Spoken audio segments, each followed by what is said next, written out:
Ассалаумағалейкум достар, сіздермен Қытайдан сәлемдеме арнасы. Бүгін бізде кезекті бағалары 1-2 тал сәлемдеме.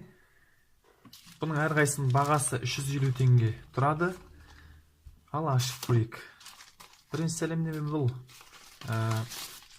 тонировка жабыстырғанға немесе наклейка жабыстырғанға арналған мынандай бір не деп аталатынын білмеймін. Жалпы пластмасса.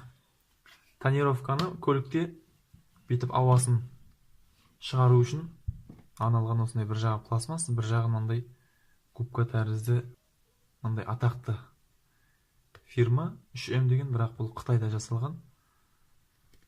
Сапасы қатты пластмасса. Енді мына жақтары 1-2 рет қолданғаннан кейін желініп қалуы мүмкін. Оны жұмыс барысында көре жатармыз.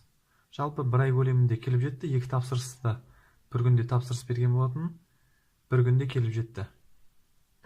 Келесі сәлемдеме бұл Huawei P Smart смартфонына арналған қорғағыш әйнек.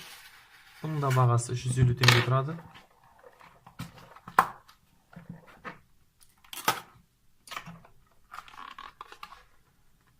Өкінішке орай ішінде тек картон ғана, пенопласт жоқ. Мындай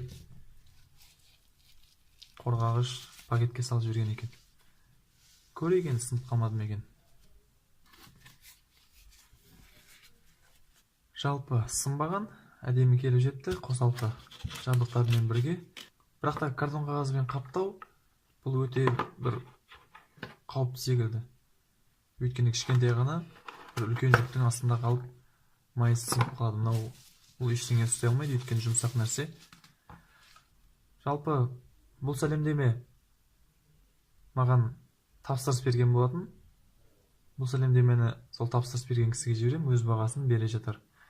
Бүгінге осымен тәмам. Келесі кездескенше сау болыңыздар.